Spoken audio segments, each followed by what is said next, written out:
Well, good evening, everybody. Welcome to our Dhamma talk, Dhamma discussion. We'll go to the first person, Anuraji from New Zealand. How are you? Hi, good evening, Ajahn. How are you? So how's your vaccination? Good to see you having the vaccination.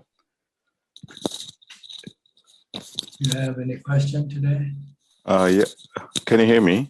Yes, very well. Oh, yeah.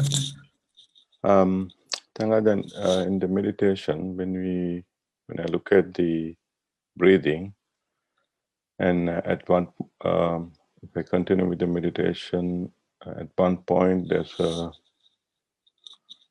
I get a feeling that at some point the breath is very subtle and very difficult to identify starting or ending point. So in that situation, what should I do? So should I, because it's difficult to pinpoint or look at the breath. Just keep watching at the same point, at the nostril or the tip of the nose. Whether you can feel it or not, just keep it there. Don't go away from that point. Sometimes the breath might be hard to catch.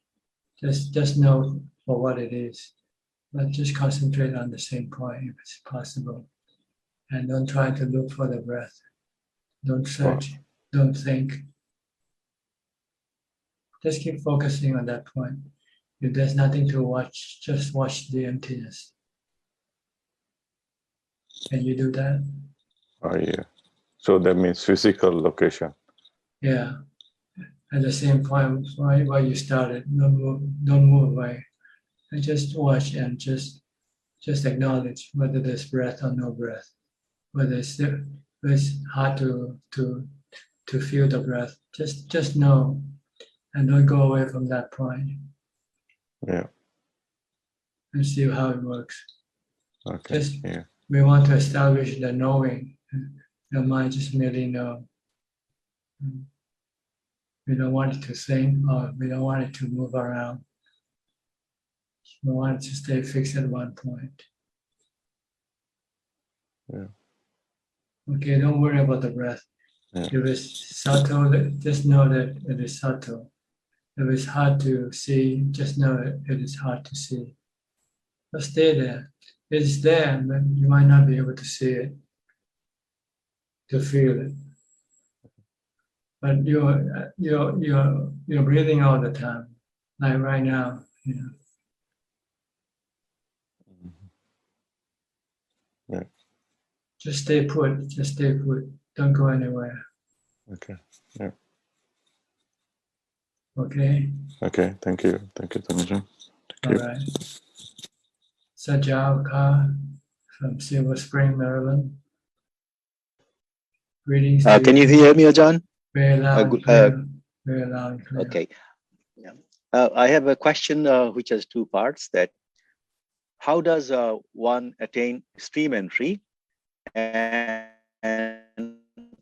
how does it react to the Buddha's teaching in the next life? The second part, what did you say in the Buddha's life? That's the second. The first part is that how does one attain stream entry, and having attained stream entry in this lifetime, does it bring that person back to Buddha's teaching in the next lifetime? Okay. Well, let me answer the second question first. Yes, once you become a Sotapanna, you have established the Four Noble Truths in your mind. Or you have seen the Four Noble Truths in your mind, working all the time. So you will know that wherever you go, you will know that your problem is in your defilement, your cravings. And the way to get rid of your craving is to have wisdom, to see anicca, dukkha, anatta in the objects of your cravings. So yes, you would no longer need to to run into Buddhism in the next life. He could continue on with his work. He's got a roadmap, let's put it that way, inside his mind. So he never loses it. So he doesn't need the roadmap from Buddhism in the next lifetime. So he can continue on his journey until he reaches Nibbana. And to get into stream enterer, you need to develop a pure precept, perfect precept, as much as possible.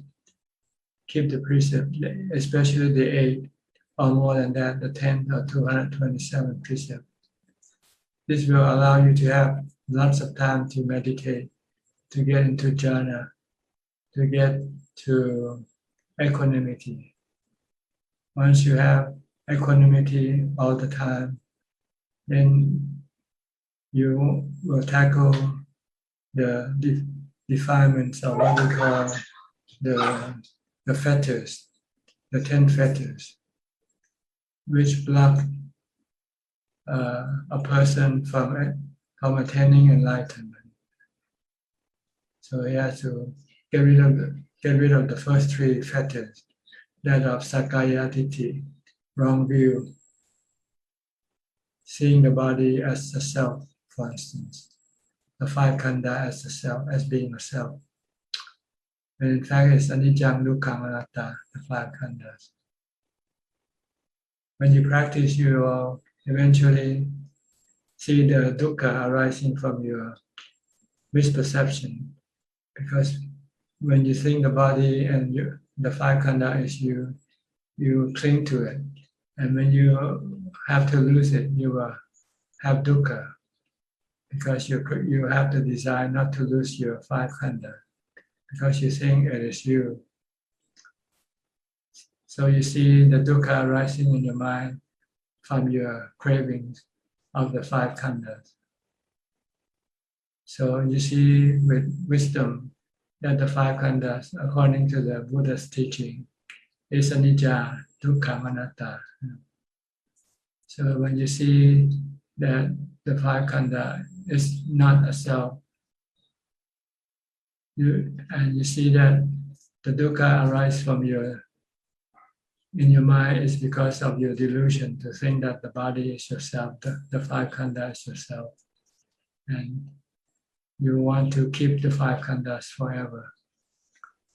When the khandha is gonna die, the body is gonna die, then you have dukkha because you don't want it to die. That's the craving. But you know that you cannot stop the body from dying. So you let go of your cravings, accept the truth, and the dukkha disappears from your mind. So you become enlightened. You see the working of the Four Noble Truths in your mind in real time. Once you see the truth taught by the Buddha, the Four Noble Truths, then you have no doubt in the Buddha or in his teaching or in the noble disciple, whether they exist or not, they are real or not. So no doubt regarding the Buddha, Dhamma, and Sangha. And you also have no doubt on the efficacy of keeping the precepts, because you see the law of karma inside your mind. When you do bad thing, your mind gets hurt. If you do bad karma, your mind gets hurt. If you do good karma, your mind get good feeling. So you will never do any bad karma. You will never make any precepts. So this is sila patta paramasa. Okay, so you have to. The goal is to get rid of your attachment or the wrong view of the 5 khandhas. There's no self in the 5 khandhas. The body is just a combination of the 4 elements, which are natural phenomena. And the nama khandas, Vedana, Sanya, Sankhara, Vijnana are also mental phenomena. There's no self in them. Vedana, feeling, it just appear according to conditions. Sankhara, thinking, it just think, nobody think, it's just thinking. Perception, it's just perceiving, it's nobody perceiving. Vijnana, knowing the five sensual objects. There's just ability for vijnana to be able to know the five sensual objects through the connection of the five sensual organs. So these are all natural phenomena, like the moon and the sun, the rain, the wind. No self behind these natural phenomena. They are anicca, they are constantly changing. They are anatta, no self. They are like the weather. The wind, the rain, the sun, they keep changing. So you leave them alone. You don't want to control them. You learn to live with them, especially the three feelings: good feeling, bad feeling, and neutral feeling. You don't want to manage, because when you manage, you can get dukkha when you cannot manage it.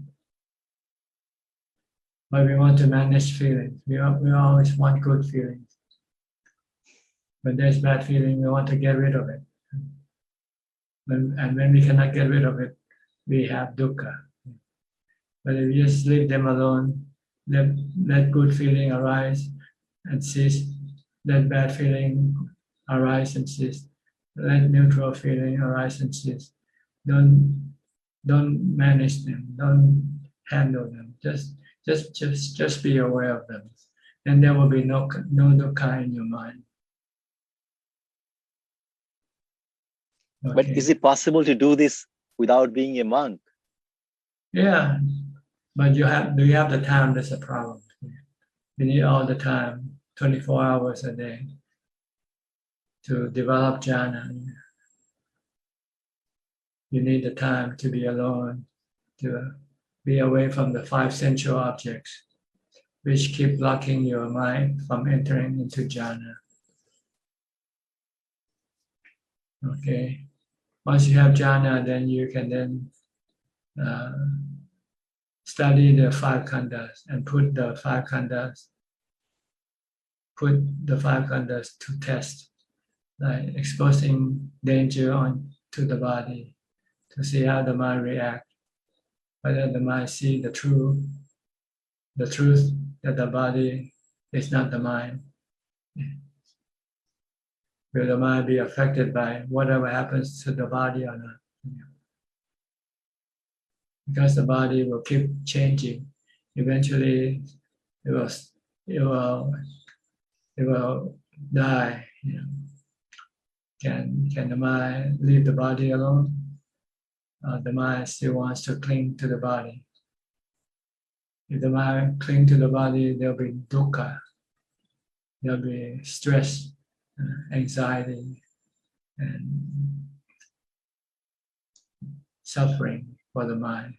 But if the mind just let go of the body and let it be, then there will be no dukkha in the mind. Same way with the painful feelings. Can you leave the painful feelings alone? Don't try to manage it. If you have equanimity and if you have the knowledge from the Buddha that painful feeling is anatta, a natural phenomenon, a mental phenomenon that rise and cease due to conditions beyond our control, then we just have to learn to live with it. When you can live with it and not feeling any dukkha, then you get rid of your attachment to the five khandhas, the body and the painful feeling. And the result from this, it It also helps you to get rid of the other two fetters. The two fetters arise from your the doubt in the Buddha, Dhamma, Sangha will no longer exist because you see the Dhamma working in real time in your mind, the Four Noble Truths. So you know the one who teaches this is also real. And the one who can see this truth is the noble disciple, which is you. So there is no doubt in the Buddha, Dhamma, and Sangha. And there's no doubt in the importance of keeping the precept or not abstaining from doing bad karma. Because you can see in your mind when you do bad karma, it hurts your mind. You're creating dukkha in your mind. So you never want to do any bad karma anymore from that point onward. If you're feeling bad, you deal with your feeling by getting rid of your desire, not by going to kill somebody or steal something from somebody. Okay? So this goes with the mind. After the body dies, Sotapanna will never become an ordinary sentient being anymore. He will remain a Sotapanna, and he can only go up higher because he knows what he has to tackle, the other remaining fetters, which will appear in the mind, creating dukkha for the mind, like the sensual desire or sexual desire. Every time it appears, it can cause the mind to be restless and agitated. So he knows that this sexual desire has to be get rid of in order to bring peace of mind. So he will then use the asukha, because by looking at the good looking parts of the body, creates this sexual desire. So if he sees the opposite, then this sexual desire will then be eliminated. Okay? Okay. So the remaining fetters will create dukkha for the mind. And the mind will know that the mind has to get rid of this by using the anicca, dukkha, anatta. Because everything that the mind has issue with, they are all anicca, dukkha, anatta. But we don't see it as such. We see it as something we can deal with, something we can manage, something we can get control of. But in fact, we cannot control anything in the end. All right? All right. Thank you, Ajahn. Okay. Next, Kek Yen So from Penang.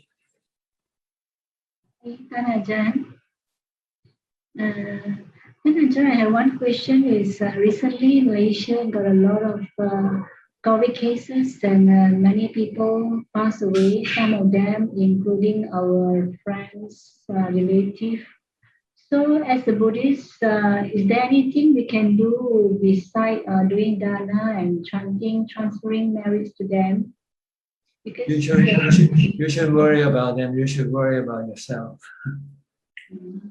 Get rid of your suffering. Get rid of your dukkha by getting rid of your cravings. Other people, they have to rely on themselves. Attahi atano nato. Only thing you can tell them is to follow the Buddha's teaching. If they don't want to do it, there's nothing you can do anything for them. The merit you pass on every time you do dana is very minimal, almost negligible, really.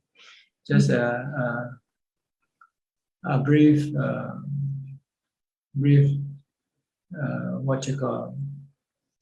remedy, very, very brief. It doesn't really solve the real problem. But you can dedicate this merit, but it's not enough really. What they need to do is to study the Buddha's teaching and follow his teaching. to stop rebirth. That's the main issue here, is to stop rebirth. Okay. Yeah, thank you, Ajahn. So if you still cannot stop your rebirth, don't worry about other people. You eventually will fall into the same position as them. Mm. Then what you're gonna do? You're gonna wait for someone to help you then?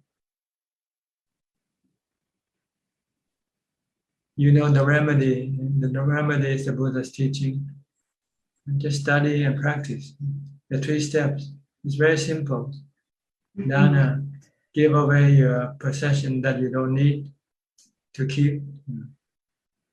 And then maintain the precept, don't hurt other people.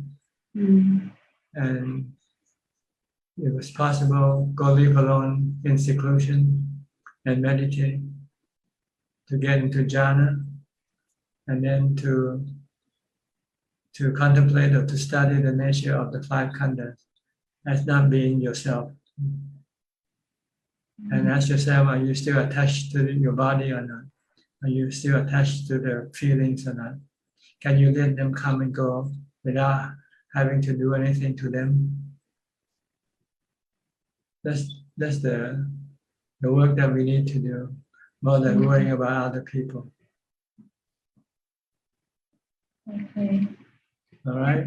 Thanks for your advice, Ajahn. Thank you. Okay. Siddhartha, you're next.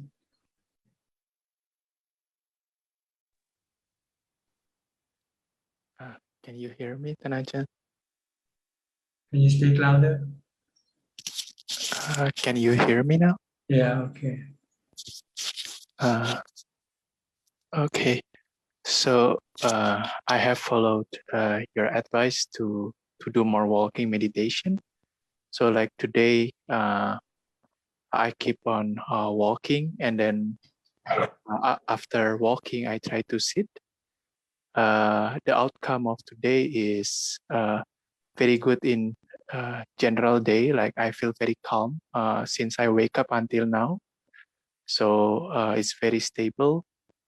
The thoughts still coming in, but it never impact the mind. Like I would say, just stable, like calm, and the mindfulness I feel when I see my body conduct, like while doing eating or doing activities. It is less sloppy. Like I notice how to do things more properly. So that's the good result. As far as sitting goes, so I try to sit after every walking session. I do like 2 hours, and then I try to sit immediately after walking. But within 5 minutes, there is no drowsiness like yawning throughout the day, but the calm that leads to the body leaning coming within the first 5 minutes. So I just terminate the session and get back to walking again, and that's basically how my day is going. So another thing that happened is I realized in one of my session that I recite the Buddha. There are like 2 kind of mode. Like the first one is like I'm combating the thoughts.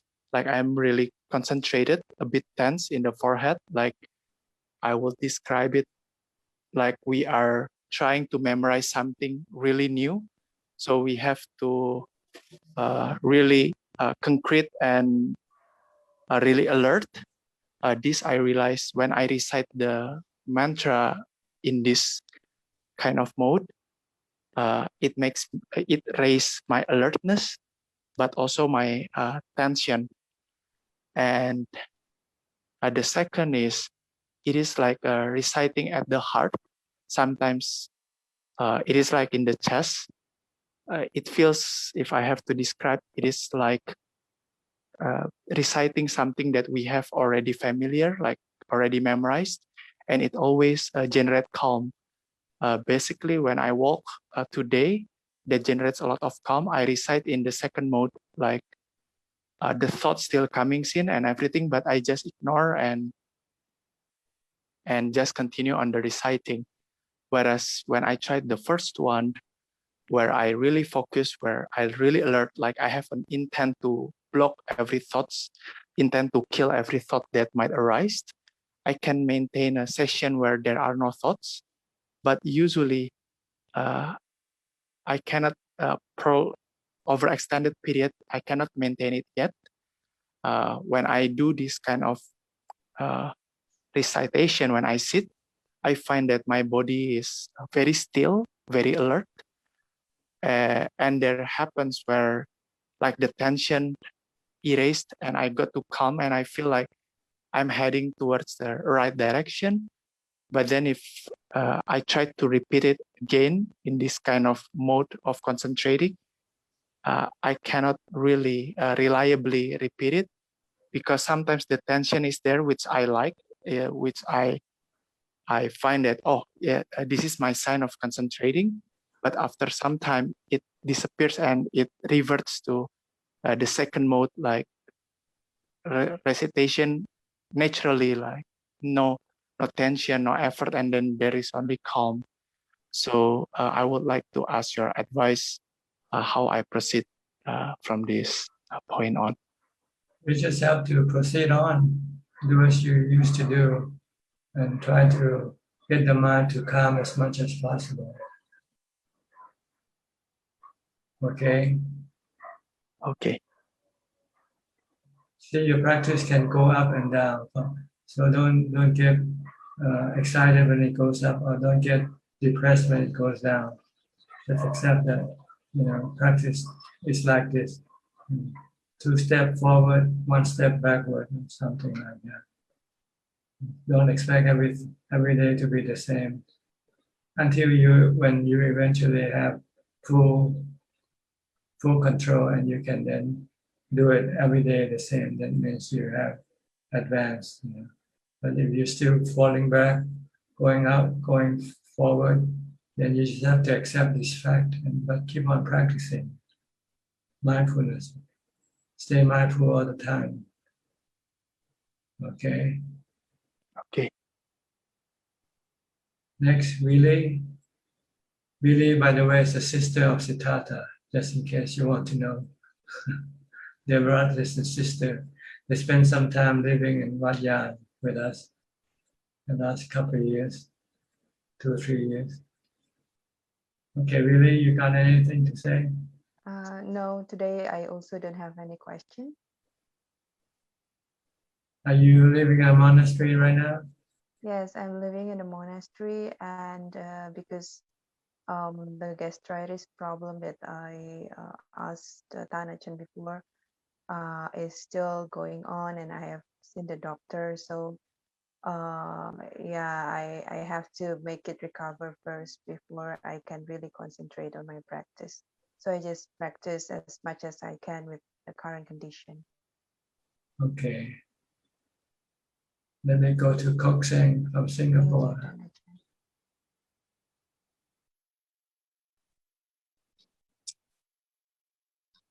Ajahn. Any question today? Yes, Ajahn. I have a question today. Each time before my meditation, I'll be chanting the homage to the Lord, and then 3 records, and then praise of the Buddha, the Itipiso Bhagava, and then followed by the English translation, and down with the vision and virtues and conduct. Supply of the West one. So I would appreciate very much if Ajahn you can elaborate in details the praise of the Buddha, so that I can be able to reap the full benefits of reciting the praise of the Buddha. The what of the Buddha? Praise of the Buddha. Itipiso Bhagava Araham. Itipiso Bhagava Araham. Sama Sambuddho Pinchacharanam Sampanno Sukato Lokapidum Anuntaru Sadama Sarati Satta Deva Manusana Buddho Bhagavati. What do you want to know? I like the English translation, even though I read the English translation, which is translated as endowed with clear vision, virtuous in conduct, sublime unknown of the words, a guide unsurpassed of man to be tamed, a teacher of gods and men, enlightened and blessed. But I would be grateful if Ajahn, you can explain and elaborate in detail the benefits of saying praise to the Buddha, so that those who recite the praise of Buddha, they can be able to understand the significance and able to practice and able to reap the full benefits of reciting this praise of the Buddha. Well, the translation is already clear. I don't need to elaborate. You just have to read and elaborate yourself. By reciting, you are developing mindfulness. So that's about it. It's just a quality of the Buddha.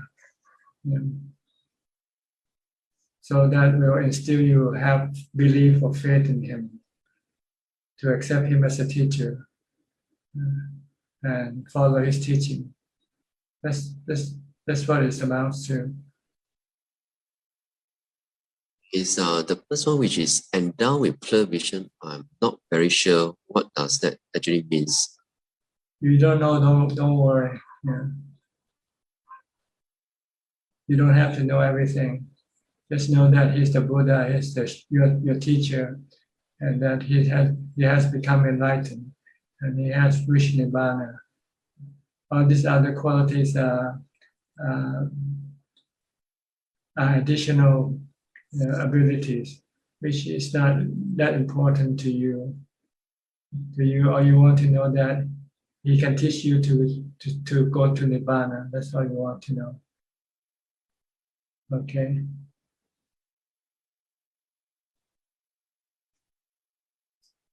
If you want, you have to ask somebody else. Maybe I cannot because I wasn't interested in his other qualities. I didn't find it important for me. It's enough to know that he's an enlightened person and his teaching can enlighten you. That's all that's all you need to know. But if you want to know more, you have to go to some other source. I cannot help you in this regard. Okay? Okay, thank you, Ajahn. All right. Vince Chua from Singapore also. Good evening, Ajahn. The question I have today is how sensitive how sensitive are we to our thoughts? For example, scenario one, the thoughts arises, I can go to my breath and it ceases. So it rises and ceases, right? The second scenario, it could be like you let your mind, once you have the thoughts, they are always succeeding thoughts. So you may let it proliferate and let it cease again.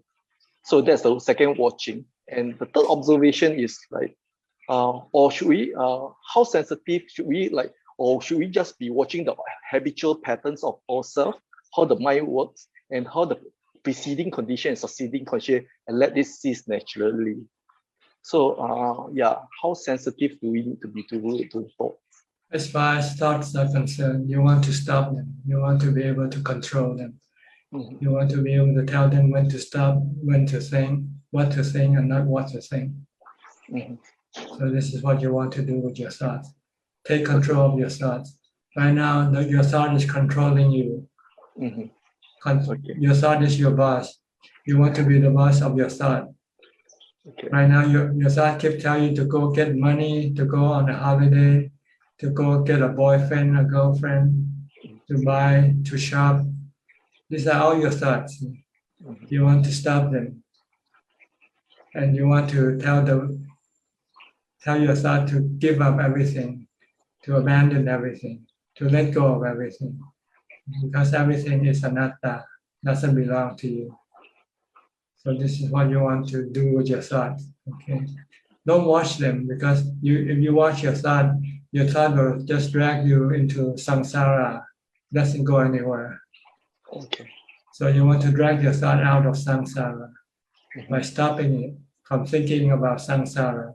Samsara are the three cravings: craving for sensual pleasure, craving for being, craving for non-being. These are the kind of thoughts you want to stop. Okay. Yeah, thanks for the clarification. Earlier on, I thought that is to clear my memories and clear my perception, but there's a wrong way to do it. Yeah, I understand. Yes, you have to stop it. That's why you have to recite the mantra. Yeah, I always go back to the breath, and it will just stop by itself. Stop your breath, and stop when you can stop your thought. You can stop your cravings. Okay. Thank you, You can Ajahn. stop samsara. It's simple like that. But how long can you stop your thought? Maybe right now, when you don't see anything you like, or when you don't feel any hunger or thirst for something, when you start to have the need, then your thought will force you to go get one, even though the thing that you think you need might not be what you really need, because you don't know how to separate the essential from the non-essential. You don't know how to separate the defilement from the non-defilement. Yes, the body needs thirsty, the body needs water, but it doesn't need drinks with bubbles, drinks with taste, with smell, and so forth. Yes, the body gets hungry, but you don't eat 5 times a day. You only need 1 time a day to feed your body. And you don't need special food. You just need something to keep them, something that you can put in your mouth, get into your stomach to stop the hunger. That's all you need. Okay. So it looks like I need to put the mindfulness to test. That's right. So you need to study the Buddha's teaching to find out what is the essential, what is not essential. Anything that has to do with the sensual objects, they are now all non-essential. Okay. If you crave for picture, if you crave for images, if you crave for sound, if you crave for smell, taste, and tactile objects, these are all non-essentials. Looks like I've got a lot of work to do. Understand. Thank you, Ajahn. All right. Next, Kafiling from Malaysia. Good day to you, Ajahn. Today, just tuning in, no question.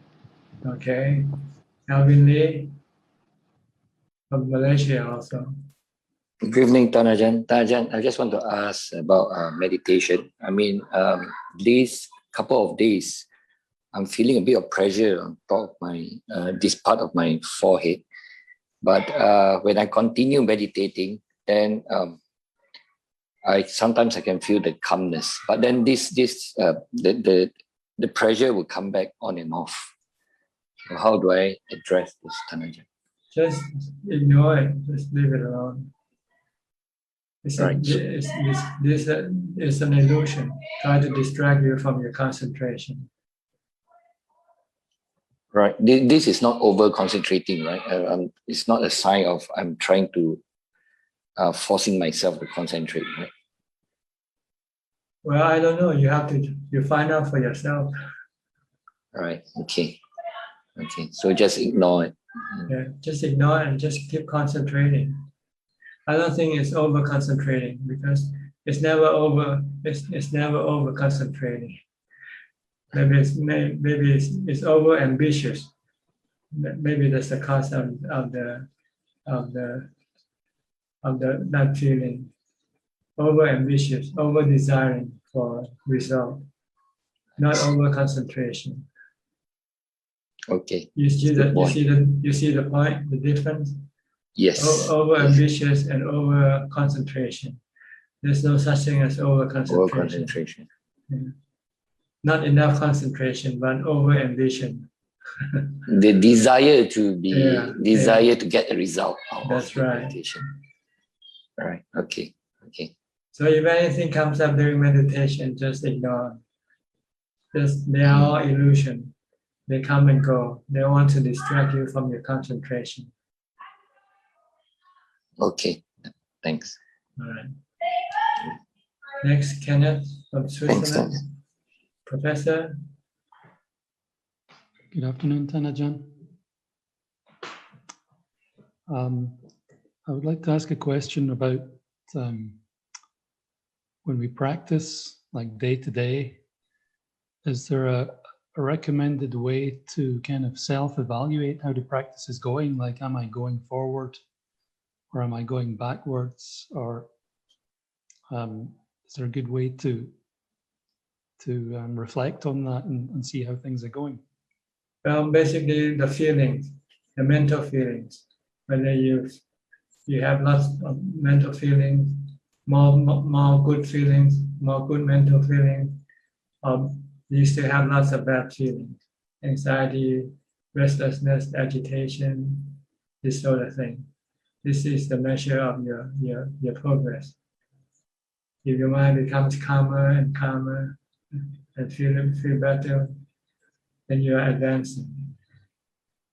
Another aspect is your ability to control your emotion, your defilements. Can you control them more than before or less than before, or the same as before? These are something you can use as a measurement of your practice. Okay. Clear enough? That's clear, very clear, Ajahn. Thank you. All right. That's all. That's all. Thank you, Ajahn. Okay. Philip Lim and Adeline from Malaysia. Good evening, Ajahn. I have no questions tonight, just listening in. No questions. Okay. Belinda from Singapore. Any question? Good evening, Ajahn. No question at the moment. Thank you. Okay. Rosli from Indonesia. Unmute your microphone first. No question, Ajahn. Thank you No very much. question either. Okay. Pasana from Thailand. Any question?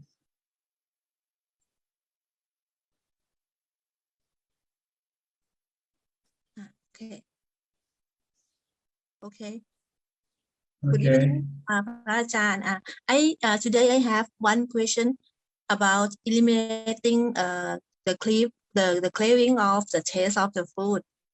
I ate one meal for three months, and this month I ate one meal for 2 days per week, and I considering the taste of the food before it, and I mix all dessert and the food mix.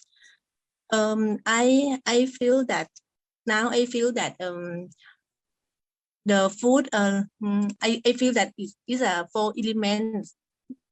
So I can eat it all. So I want to ask teacher that if I think that I can eat it also, can I go back to eat normal as a normal like one meal as a normal, or I still eat like this? If you still choose the food that you eat, then you should not. If you choose it, then you still have special attachment or attraction to certain food. Then maybe you should try eating the food that you don't like and not eating the food that you like. Okay. To see how I don't mix it. Yeah. I have to mix it, or okay, only eat the unlike food or like this. Yeah, if you want to eat something you like, then say no. I have to eat something I don't like. Okay. So tomorrow I will practice it. Okay. To see, because like and dislike is are defilements. So you want to stop the like by not eating what you like, and try to stop the dislike by forcing yourself to eat what you dislike.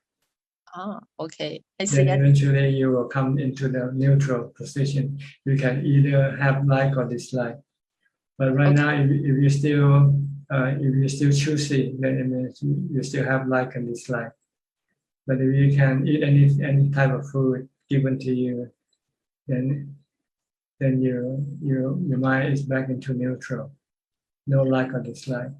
Well, this is the reason why at Wat Banta, Ajahn Mahabua monastery, monks are not allowed to choose the food to put in their own bowl. All the food will be put in the bowl for them, like in a boarding school. You can whatever food that's been put in your bowl. That's what you eat. And you cannot choose. This is one way of. Tomorrow I will do it. This is one way of getting rid of your defilement of like certain type of food, dislike some type of food. But of course, you can choose not to eat if you find that the food is cause sickness to your body. And this is on medical ground you can choose, but not on pleasure ground. Okay. You say because you don't want to eat food for enjoyment. You want to eat food as a medical reason of curing your hunger, which is a type of sickness. Hunger is body sickness, which you can cure by giving it food. But you don't have to give it the food that you like. Okay, thank you, Ajahn. Tomorrow I will do it. And you also have to look after you have eaten, and do you still think about food? If you still do think about food, it means that you still have defilements. Thank you.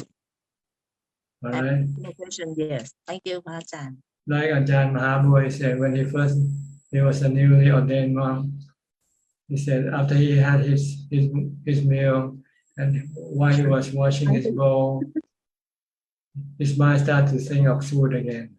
Wants to eat some more food. So he said, if this is the way the mind works, he has to discipline the mind by not eating for 3 days. Punish the mind. 3 days. Yeah. And after that, the mind does not dare to think of food after finish eating. Because if it does, then it will be punished by not giving it food for 3 days. So this is how you deal with food. Okay, deal with your craving for food. Eat only like eating medicine. Eat only at a time prescribed. Not by any other, not at any other time, like we normally do. We have our main meals, and then we have something in between, something to chew, something to drink, all day long. You don't want to do that. You want to give the food as a medicine for the body. And really all you need is one meal. The other time it's just they are all cravings. But you don't know, you thought it's hunger. But it's not the body hunger. It's the mental hunger, which is the defilement. So try eating once a day. Yes. And put everything in the body through your mouth once a day. The rest of the day, just take pure water, plain water. Yes. Because everything else will be defilement. Yeah. Okay. I think I can do it. Okay. So tomorrow I will begin. Tomorrow. Yeah. Okay. Thank you.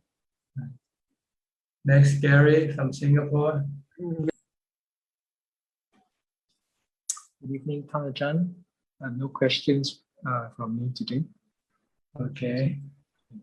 Then we go to B, Ravin Chindapawan.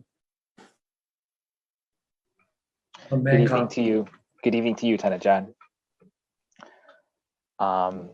So I have one question and one remark. I'll start with my question. Ajahn, is it important to include chanting in my practice? Because over the past years, I've usually just done meditation and reading Dhamma books, but I've never really done any chanting. So is it important to include this as well? No, if you can meditate, you don't need chanting. Chanting is a way of calming your mind enough to meditate. Because sometimes your mind is so busy thinking about other things. And when you meditate, you cannot concentrate on your meditation object. And you use chanting as a way of bringing the mind into concentration. To have enough concentration to concentrate on your meditation object. So if you can sit and meditate, then you don't need to do chanting before that. Okay. Oh, okay. Yeah, thank you. So just onto my remark, it's regarding my meditation practice. From last time that Ajahn gave me advice to just focus on keeping the mind calm for as long as possible and try to avoid thinking. So I did that, and I found that it was easier to get my mind into concentration. So because I stopped worrying about contemplating, about thinking about other things, I found that it actually helped me to stay calm for longer periods of time. So I wanted to thank you for that advice. It really worked out. And you should also maintain this calm even after you come out of meditation. Try to stay calm all day long if you can. This is the goal, to keep the mind calm all the time. First, we need to use meditation to calm it. Once we calm it, then when we come out of meditation, we want to protect this calm for as long as possible. Until we can no longer have any calm, then we go back to meditation again, to get into calm again. This is for someone who practiced all day, like monks, who doesn't have to do any work, who doesn't have to deal with other people, just to be alone. But if you have to work, you have to deal with other people. It's almost impossible to maintain calm, because you will have to have issues, you have problems, you have all sort of things that will keep your mind agitated. So this is, I'm talking about some people who practice all day, who have nothing to do with working or dealing with anybody. People who live alone and concentrate on the practice. And this is the goal, just to keep the first goal before you go to wisdom is to maintain calm all the time. Because you need a calm mind to see the truth, to see the three characteristics of existence. All right? Yes, I find that when my mind is just come out of meditation, I find that it's quite bliss, it's quite relaxed, because not thinking and not having positive or negative thoughts, it really feels, refreshing for the mind. I remember Ajahn once, I think one of your talks, that sleeping is for resting the body, but meditation is for resting the mind. So I found that that's helped, because whenever thoughts pop into my head, I feel tired sometimes. Oh, can I just stop thinking? And only when I come out of meditation, I really feel that, okay, my mind is rested, but only for a certain amount of time. Because if I get up, I start to go and do other things, then it starts to become, active again. That's why you have to maintain your mindfulness even after you come out of your meditation. Okay, so your advice is just to continue trying to stay calm as long as possible, both in and outside of meditation. That's right. And if you have issues, and if you want to deal with your issues, use the three characteristics of existence to deal with the object of your problem, to let go of your attachment to that object. And then you can get rid of your dukkha, your bad feelings arising from that object. Okay. Can we also use the 4 Brahma Viharas to get rid of our dukkha as well? Try it. See, but the problem is, do you have it or not? That's the problem. If you don't have it, how can you use it? Can you forgive when somebody slapped you in the face? Yeah. Not yet. Yeah. Somebody steal your money. You say, okay, let bygone be bygone. That's Brahma Vihara. Yeah. All right. If you can use it, yes, anything. But I think real Brahma Vihara comes after you have the wisdom to see everything is anatta. Everything doesn't belong to you. Then you can then let go. Well, not my money. If they take the money, okay, it's not mine. If they take my body, it's not mine. You can have it. So real Brahma Vihara comes after wisdom. But right now you use forced Brahma Vihara. You get angry at a person and you try to forgive them, try to stop your anger by say, oh, sabbe satta avera hontu. But you're just forcing your mind. The mind doesn't see you with wisdom. Then there's no need to get angry with anybody, because what you lose doesn't belong to you in the first place. Or what you don't get is something that you shouldn't get anyway. So why get angry when you lose or when you don't get something? Right? Yes. Okay. Thank you, Thanajan. Sri and Czech from Vancouver. Hello. Greetings. Dhamma greeting, Ajahn. So Anything, much. any question today? I'm wondering, Ajahn, you talk about not letting the mind control us, and we control the mind. So a Sotapan is able to control part of the mind. Part of the mind. Only part of the mind. The control the mind in regarding to the 5 khandhas, and in regarding to doing any bad karma. Oh. The Sotapanna can stop. You will never break the precept, the 5 precepts. So they have the ability to stop right away, like the. That's right. Oh.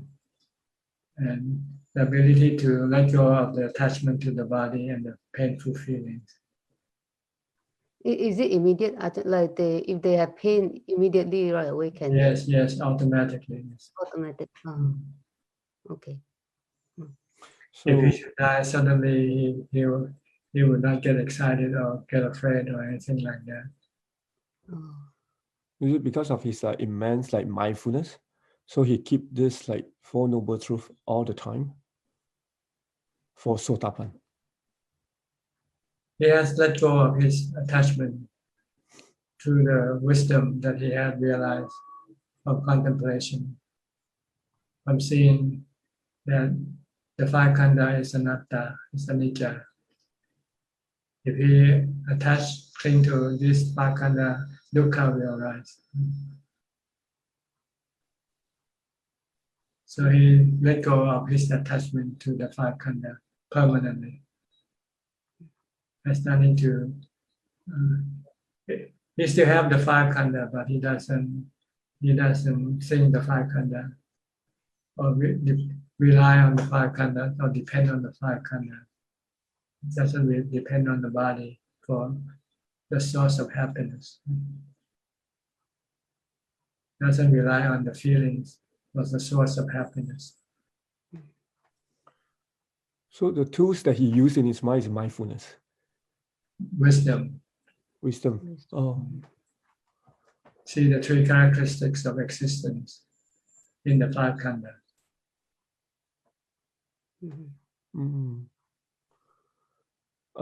Ajahn, my question is, can one meditate and get to jhana when the environment is busy, it's noisy?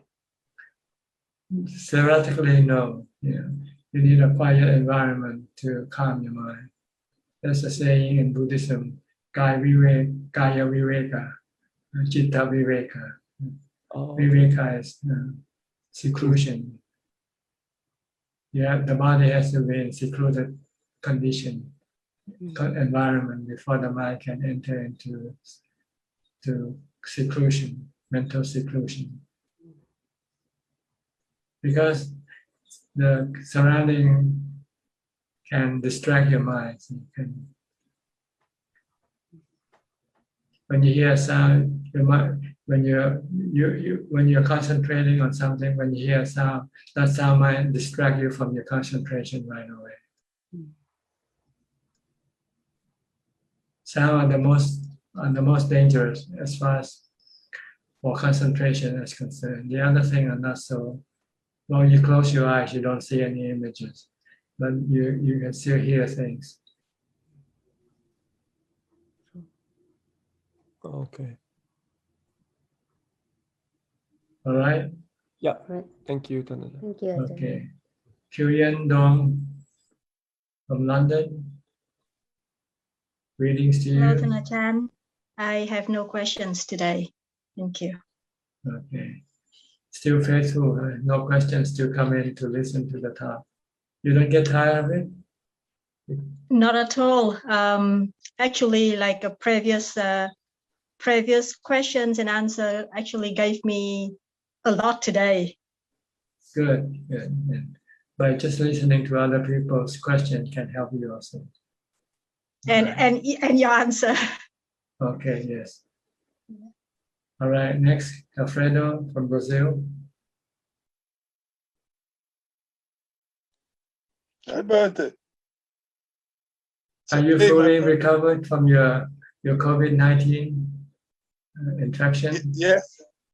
Yes, I may awaken, not sleeping in my telephone. I see you. It's good to participate and heard you. I like a lot to hear Dhamma. Your Dhamma talks is very good to remember Dhamma. Sati is knowing about we are doing, would doing, né? But her Dhamma for me is very good. Remember thoughts, remember, let me more happy to practice.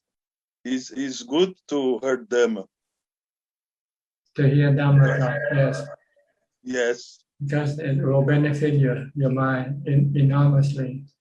It will teach you how to deal with your mind, how to control your mind, your emotions, your bad feelings, your anger, yes, your hatred, your yes. love. Even your love can be harmful to you. When you love somebody and when that somebody turn on you, you can really hurt you, right? Yes. Sometimes. All the time. I'm not have a normal life. My father died. I have 11 years. My mother have sick for 30 years. My life is not have normal. Né? Então I have dream. I have bad dreams. I'm not married. I practice Buddhism. I live alone. The life is different. The other people's, né? and bad feelings appear, né? Então, her Dhamma is good to forget, né? Is good. Yes. If you can forget and forgive, that's the best thing. Let thing pass. No need to do anything with them. It's already gone. Yes. Okay. No question from you today. No question. Good. Okay. Then we go to Lisan. Lisan 10. Where are you from, Lisan? Good evening, Ajahn, Lisan. I'm Indonesian, but now I'm staying in Singapore. I'm stuck here. I see. Yeah, I love to go back Indonesia. Okay, tonight I just have, I don't really have a question. I'm just observing and listening on how Ajahn answer all the queries. I just wonder how Ajahn can be that patient that I can learn from. There must be good tips and trick about be a patient person. Don't have any agenda, don't have any motive, then you can be patient. But as soon as you have agenda, you have motive, then if anything cross your agenda or motive, then you can be restless. Try to be neutral. Just take things as they come. Don't expect anything. When you expect something and you don't get it, then you can get angry.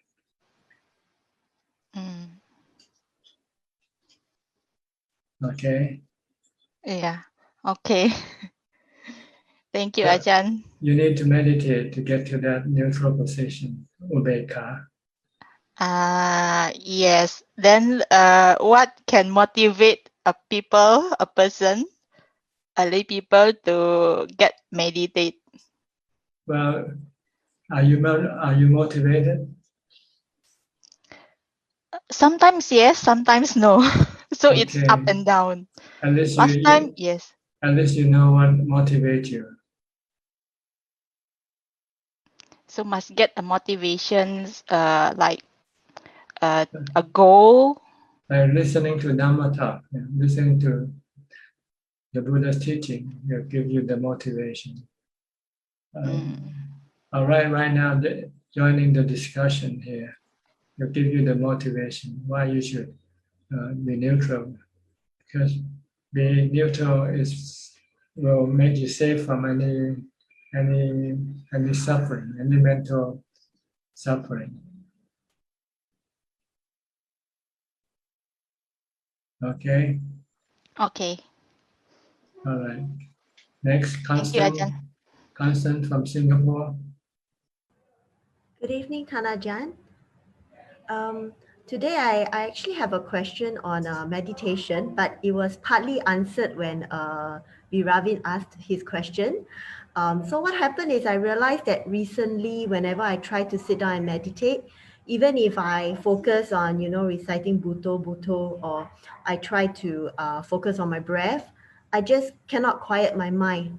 But I just realized it could be because to save time, I actually did away with my chanting at the start of my day. So is it right to say that maybe I should resume my morning chanting so that I actually get myself to be in a calmer state before I try to meditate?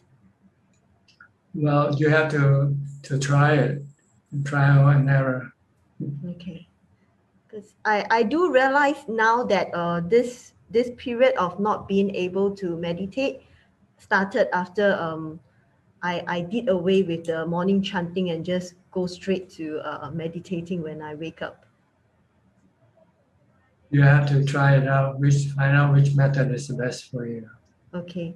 And my next question would be, say if I'm having a very I'm having a sitting whereby I'm really unable to quiet my mind. Is it better that I continue and try to continue to focus on my breath, or would it actually be better to just let it be and try to find another time to sit again that day? Maybe you can get up and walk instead. Don't stop practice. Okay. Try to practice as much as possible. Okay. If you cannot do it by sitting, then do it by walking or by standing. Do it in some other position. Okay, I'll try that. Sometimes your defilement want to discourage you. As soon as you don't get result, they say, I better stop. I'll go do something else. You shouldn't do that. This is a trap of your of your defilement. It wants you to stop practicing. So anytime you have this thought of, oh, I should stop, then this is already defilement. You should be aware. You should have a red flag coming up, reminding you. Okay. You say, I should keep on practicing until I have to go do something else. You know? Okay. Okay, thank you. If you cannot recite, you cannot concentrate, then just do chanting. Okay. Or if you cannot chant, you can turn on Dhamma talks, listen to Dhamma talks if you have something to listen to. Oh yeah, I listen to Dhamma talk every day actually. Yeah, and that helps to calm my mind. Just that I thought that since meditation is an important part of my practice, I should do it early in the morning when I get up. But somehow this period, you know, with everyone at home, it is just not working out very well for me. Okay. Yeah. Do it if you can. If you cannot, do something else instead. Okay. Like chanting or listening to Dhamma talk. Okay. All right. Yes. Thank you. Thank you, Tanajan. Okay. Thank you. Vivian, Malaysian from living in Bangkok, right? Malaysian. Good evening, Ajahn. I don't have any questions today, just listening in. You're from Malaysia, right? Forgot. Yeah, okay. All right. Claudia Schweiner from Germany. Good afternoon from Germany, Tanajan. Yes, I have a question today. As far as I understand, the word sada or trust is not only a simple kind of trust or faith. So can you please explain the deeper meaning of sada to me also in the context of the 5 strengths, please? Okay. Sattha or faith is the belief in the triple gem, the Buddha, Dhamma, and Sangha. That's what it means in Buddhist context. You firmly believe that the Buddha is an enlightened person. His teaching can teach you to become enlightened. And those who follow the teaching of the Buddha became a noble disciple after they practiced. So this is all you want to know about Sattha or faith.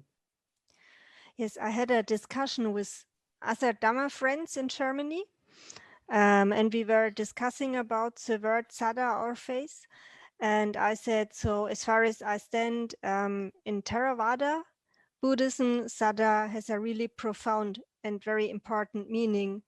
And so I was asking these questions to be reassured that I have the right understanding of sada. And yeah, this is what I also understand. That's right. Just have sattha and faith that the Buddha or his teaching or his noble disciple can guide you toward Nibbana. Yeah. That's what it means. Yeah.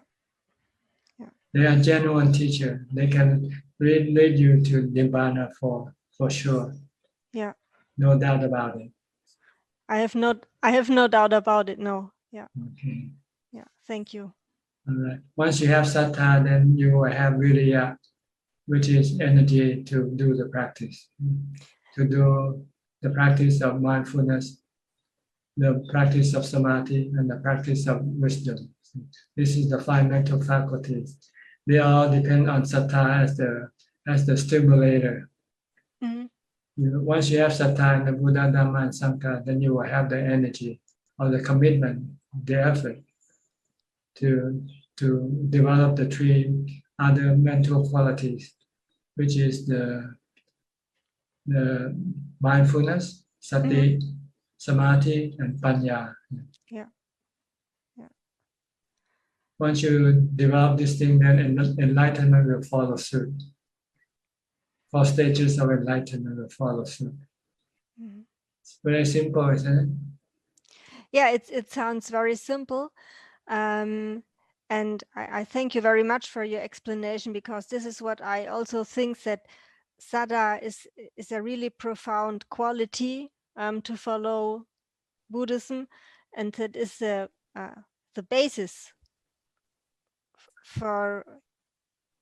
for a profound practice. Yes. So just be firmly establish your sattha firmly in the Buddha, Dhamma, and Sangha. Yeah. Regardless of what other people may say, just don't listen to them. Listen only to the Buddha, Dhamma, and Sangha. Yeah. And the source of the Buddha's teaching is in the Tripitaka. Just go there. Yeah. If you cannot find a noble disciple, then you have to rely on the Tripitaka as the source of your teaching, of the Buddha's teaching. Yeah. Yeah. Thank you very much. Yes. Right. Thank you. Thank you. Next, Soling from London and her daughter. Hello, Ajahn. We are good. No question. Thank you. No question. Okay. Sinyi and Monica from Malaysia. Good Haven't seen you for a while. Yeah, we have been very busy. Busy, yeah?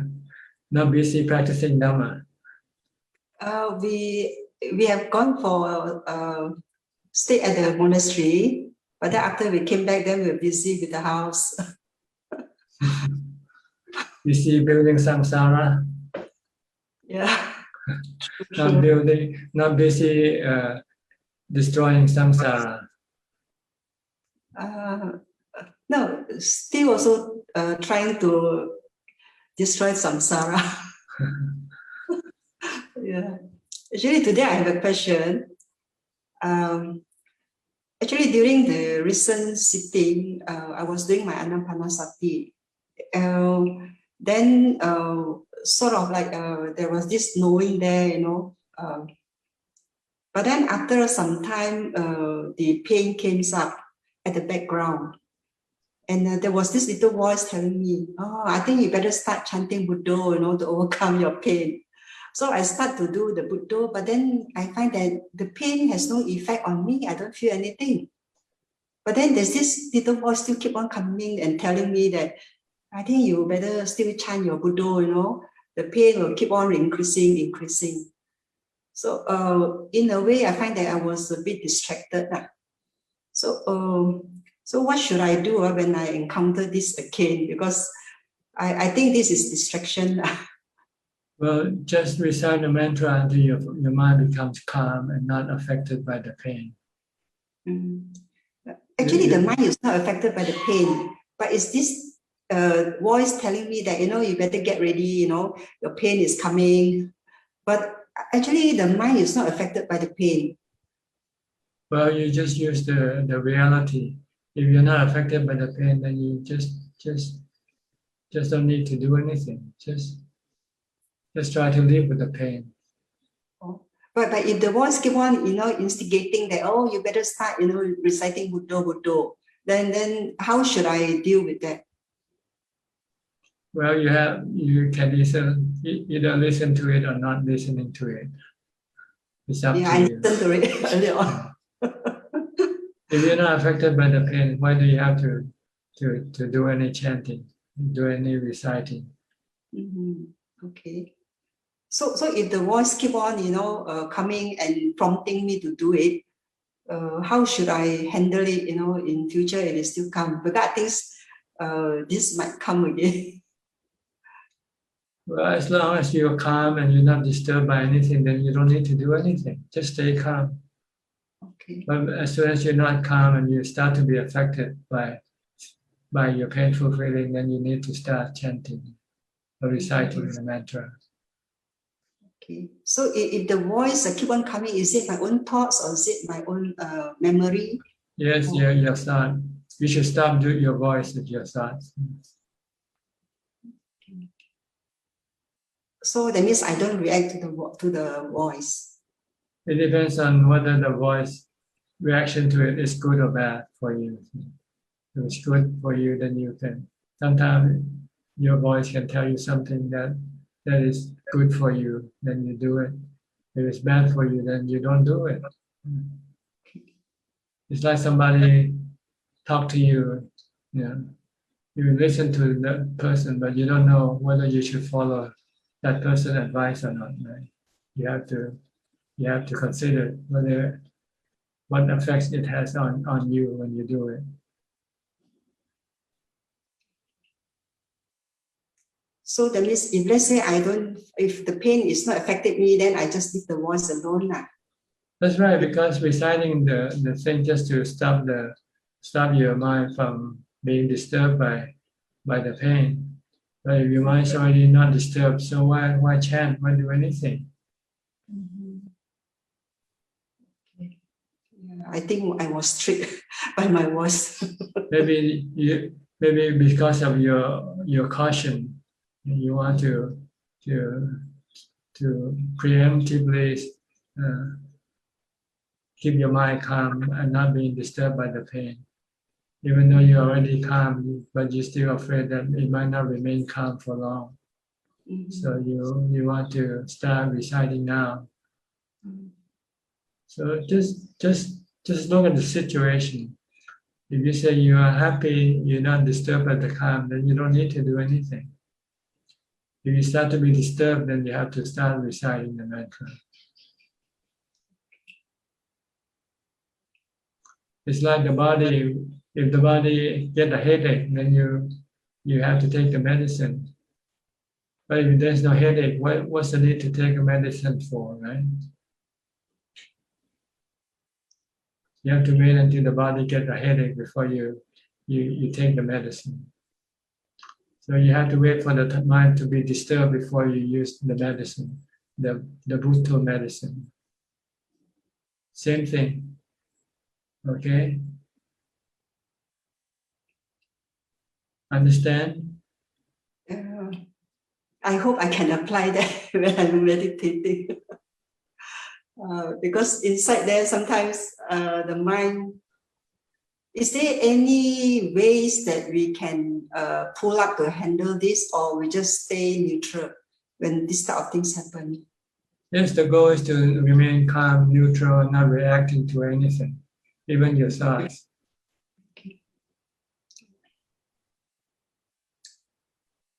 Okay, so I just observe only, right? Yes, this is during meditation, but you need to do what your thoughts tell you after you come out of meditation, because your thought is the one that directs your action. But you just want to use Dhamma to screen your thought, to make sure that your thought is good thought, not bad thought. If it's bad thought, then you don't follow it. If your bad thought tell you to go steal somebody's money, then you say no. So that means during meditation we just observe only. We don't do any thoughts. No thinking. Stop thinking. As soon as you start to think, you should stop it. Because your thought can eventually cause your mind to become restless and agitated. Okay. All right. Thank you. Okay. Yes. And your daughter, do you have any question? No. Ajahn, no question for now. I need to back up on my meditation practice. Who is Monica, you or your daughter? Monica is my mother. I'm Xingyi. Xingyi is a daughter. Okay. Yes. All right. I think we covered everybody who has joined the room. Oh, one more. Joko. Hi, Joko. Didn't see you. Two more people. Namaskar, Ajahn. Can you speak louder? Okay. So I have a question.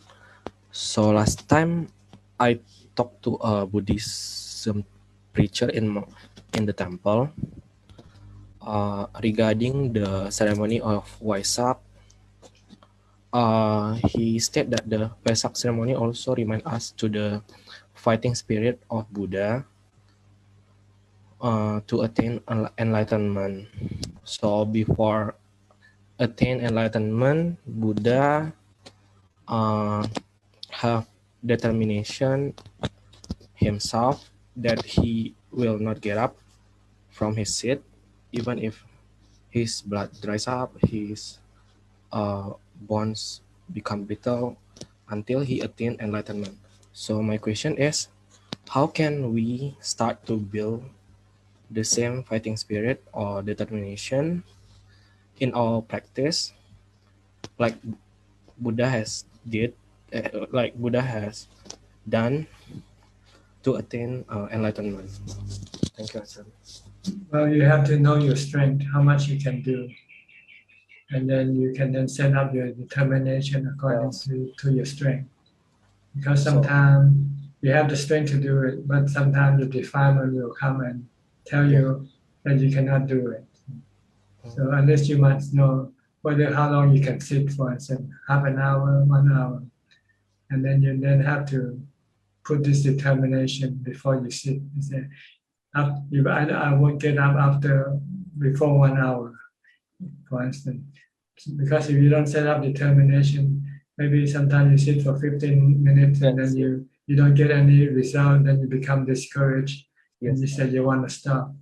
But if you set up the determination, then you cannot stop. This to prevent you from being lazy or for giving up too soon. I see. So we have to base. So you have to know your strength also. Yes. If you set up your determination more than your strength can do, then you won't be able to do it anyway, and then you can become discouraged. So you have to know basically how much you can do, and then force yourself to do it. Because someday you are eager to do something you're not eager to do, right? Yes. On the day that you're eager to do, you can do it. But on the day that you're not eager, you might not be able to do it. But if you have determination, then you will do it anyway. Yes. It's like eating. You know? Eating. Someday you like to eat. Someday you don't like to eat. Yes. But you have to force yourself to eat because if you don't eat, you're gonna get hungry later on. With eating, you don't have to set up determination, right? It comes automatically. Yes. With fasting, you have to set up determination. Because eating is defilement, fasting is Dhamma. Yes. So if you want to go in the way of Dhamma, you have to fast. Like eating once a day, not 3 meals a day, 4 meals a day, just 1 meal a day. Then you have to set up the determination. Today I'm going to fast. I'm going to eat just once a day.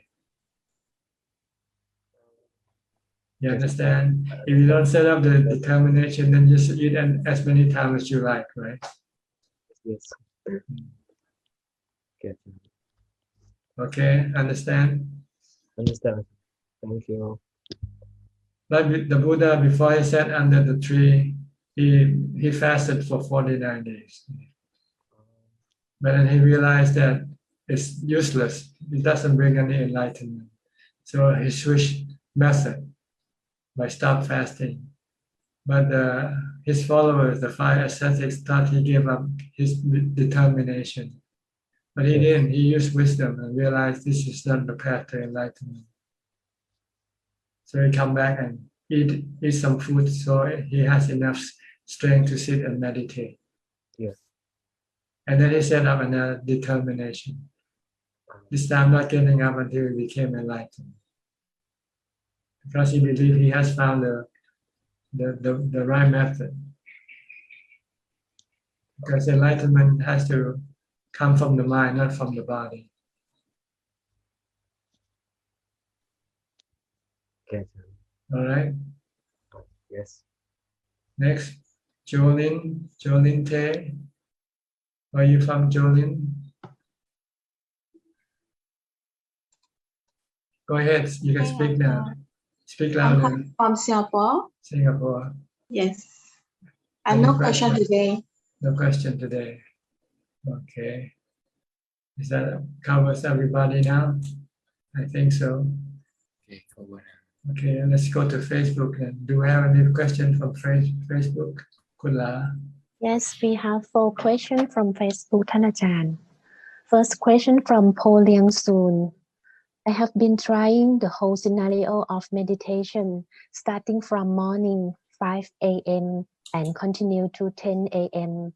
at 12 and 3 and 5 p.m. I can got the mindfulness by not exposure to other activities and keep our mind steady and its success. Any comment from Ajahn? Keep doing it. If it's a success, then you must keep it, maintain it, and do more of it if it's possible. Next question from Lu Fu Ying, Malaysia. Dear Ajahn, when we are focusing on our bodily action, like eating, do we have to note every details of the eating, or we just know that we are eating? Thank you. It's up to you. The purpose is to stop your mind from thinking about other things. That's all. Next question from Poliang Soon. The feelings of inhalation, like inhales and exhales, can make the mind calm until the mind stay in a point. Can Ajahn please comment? There's no need to comment. That's exactly what happened. It calms your mind and makes your mind become one-pointed. It's concentrated, condensed into one, not thinking about any other thing, but merely knowing. The one is the knowing. When you think, your mind becomes scattered into many things. You think about making money, you're thinking about going some places, you're thinking about shopping and so forth. Then your mind becomes scattered. But when you meditate by focusing on your breath, then you bring the mind back into one, back into the knower. And next question from Poliang Soon. Ajahn, becoming a monk more than 40 years, can that tune his mind? Can what? Tune his mind. Tune? Yes. T-U-N-E? Yes. Tune whose mind? Becoming a monk more than 40 years, can it tune his mind? It depends on what he does when he becomes monk. If he doesn't meditate, then no. He has to practice Dhamma. If he just study the scripture, it's not enough. He has to practice Dhamma. Like the Buddha talked to one of the Thera, he said, "You're like a paper. You're empty." He said, "You live empty. Because you don't do any practice." This monk, he knows all about the teaching of the Buddha. He can memorize all the talks the Buddha gave, but he never practiced. So every time the Buddha meet him, the Buddha said, "You're empty. You have nothing. You will die nothing. You will die with having nothing to take it with you." So when he realized this, he knew that the Buddha meant that he should go practice. So eventually he went to look for an arahant to be his teacher, and he found a novice, and he took the novice to become his teacher. And after some trial to find whether the monk really trusts in the novice before the novice gave him the instruction. After the novice gave him the instruction, he became enlightened. And so last, okay, go ahead. Sorry. And last question from Kelvin Sim. Dear Ajahn, is it okay to meditate or focusing on internal sound, neutral sound, tic-tac, because the sound is very obvious and I cannot focus on my breathing in and out most of the time. The mind can focus the sound very well, but I understand that the sound is not under the 40 objects of meditation. I don't know where the sound comes from. What happens when the sound disappears? What do you do? So I think it's better to either, if you cannot focus on your breath, then use the mantra. Focus on your mantra, Bhutto, Bhutto, Bhutto. Better. Okay, that's all the question. There's one question just come, Ajahn. A question from Maha Suttasana. If someone's mind is so unstable and react quickly on negative thoughts, roll on aimless thoughts like crazy person, but still know that it is not good, but can't help. The trial to meditate, but thoughts appear and then again roll into it, which ultimately get exhausted and crazy. Sometimes going to nature calm little, but again the same. How can help such person? Well, he has to help himself by reciting the mantra all the time to take control of his thoughts, to stop his thoughts first. So he needs to develop mindfulness by reciting the mantra Bhutto, Bhutto, Bhutto. Okay, anybody in the room would like to ask any question? This is we have two newcomings, ST and EV. Okay. Who's first? ST first. Hi, evening Ajahn. Just to join in, learning from you. No questions. Okay. Thank you. Evie. Next, Evie. Can you hear me, Ajahn? Speak louder. Cannot hear you. Can you hear me? Very soft. Very soft. Very soft. Okay, I will closer now. Okay, good now. Good now. Okay. Ajahn, I'm sorry I'm late to join. No need to be sorry. I don't miss you. I don't miss anybody. So not just you. Yeah. So don't feel bad. Yeah, I go to uptown. I just because my neighbor is passed away yesterday, so we have to go to uptown. They have a funeral tomorrow, so today I go to the how can I say? Yeah, just go lah. Ajahn, I have question about Kesa, Loma, Danta, Nakha, Tacho. That's 32 parts of the body in Pali. So how to apply it, Ajahn? By this is the name of the parts of your body which you want to study to teach your mind that the body has more than what you see outside.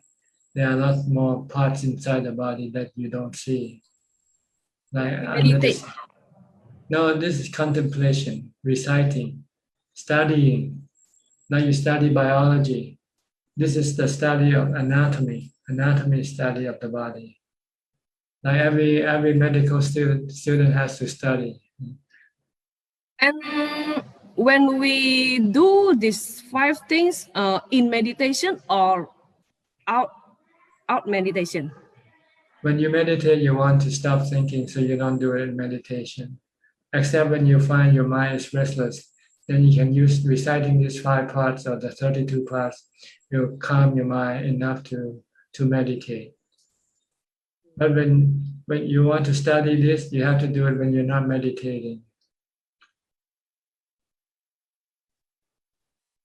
You have to know each part, the name of the part and the appearance. How does it look like? The hair of the head. How does it look? How does it look like? The skin. Where are the skin? The nail, the teeth, the bone. You want to. When we meditate and we feel restless, we should think, okay, where is my hair? Where is my skin? And no, not if you're restless. Don't do this. When you're restless, just recite your name. Don't think, just recite the name. This I'm talking about when you're not meditating and you want to learn what the body looks like. Then you study the 32 parts of the body. And what the difference between these 5 things and Kayagata Sati? Same thing. Same thing. Yeah. Okay, because every morning I wake up, I every day doing this. Where is my body? I asking myself, where is my body? And I feel my body. Okay, my body is here. Just like that, Ajahn. You should ask you, where is my mind, not your body. Your body is always here. Where is your mind? Is your mind here with the body or not? You should ask this question. You want to bring the mind back to the body. Bring the mind back to body. Yeah, not the body. The body is always here. It's the mind that is not always here. See? The mind goes somewhere else all the time. Go to the past, go to the future, go to Bangkok, go to Singapore. It doesn't stay with the body. So you want to bring it back to the body. So don't ask where the body is. The body is always here. It's the mind that is not here. So you should ask yourself, where is my mind right now? Is it here with the body or it is somewhere else? So what I just have to do is, where is the mind? Is the body and the mind has a joy now? Yeah. Just like that, Ajahn. Yes, are they together or not? Or the mind has left the body and gone somewhere else? Gone to Singapore, gone to Australia, gone to America? Or is it back in Indonesia, here right now? You want to bring the mind back here and now. Here and now is the body. The body is always here and now. It's the mind that is not always here and now. So you use Kaya Kata Sati, which is the body, to bring the mind back to the present. Because the only way to calm the mind has to be in the present. Okay? Good enough? All right. Anybody else would like to ask any question? You are welcome. We have another question from Facebook. Okay, Facebook, go ahead. Two more questions,ท่านอาจารย์ First question from Sopacha. Do I have to stay single in order to be Sodaban? Thank you. You don't need to. If you already have a family, you can still become a Sotapanna. You have to have the Sila, Samadhi, and Panya to let go of your delusion by thinking that the five khanda is a self. There's no self in the five khanda. You can become enlightened. But if you want to become higher than that, then you will have to be single. You have to live alone. Because if you still live with your partner, then you cannot let go of your sexual desire. You want to stop your sexual desire. So you have to live alone. Last question from Lim Kim Heng. Dear Ajahn, in order to help our departed one by transference of merit, we perform good merits. Is it good enough, or do we need to give dana to the monks? Well, according to the Buddha, you need to have the merit from giving, from charity to share with the departed. But I'm not sure whether other merit can be shared or not. I don't know. Is that all? That's all, ท่านอาจารย์ Okay. I saw Mudita early on, and now she turned off her video, meaning she doesn't want to ask any question. Okay. Anybody else would like to ask any question? Okay, Evie again. Go ahead. Unmute your mic. Yeah, always me have a question, Ajahn. Ajahn, how to investigation in meditating? When you meditate, you don't investigate. You stop everything. You want to stop the mind. You want to rest the mind.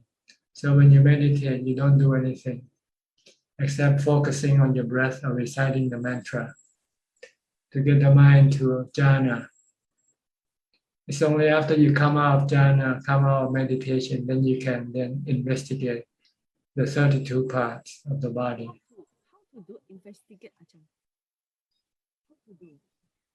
Okay, you do a different time. When you meditate, you want to stop mental activities. When you investigate, you do it when you don't stop your mental activity. You wait until you come out of meditation. Then you investigate anything you want. Investigate, like what, Ajahn? How to do the investigate? to teach your mind the truth, like the body.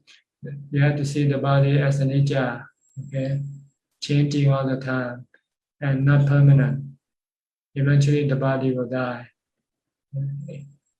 It's aging all the time, and it can get sick anytime, and it will die one day. So this is what you want to study, to teach your mind not to forget, and to accept the reality of the body, that it's gonna get old, it's gonna get sick, and it's gonna die. And not just your body, the body of everybody you know or don't know are the same. This will prevent your mind from being sad when things happen to the body. You see, your mind becomes sad when things happen to the body because you're not ready, you're not prepared to accept the truth of the body. But if you keep reminding yourself, this is the truth, this is what's going to happen. So when it happens, it will not make you sad. That's the purpose of investigating, to prevent sadness arising in the mind regarding the things that you are involved with, like your body and other people's body. Okay? When, Ajahn, I want to ask, when we are in menstruation, can we do meditation? Yeah, it has nothing to do with the mind. Whatever happens to the body doesn't. But the problem is, can you have the ability to do it or not? Because sometimes when you're sick, your mind tends to be sick with the body. See, that's a problem.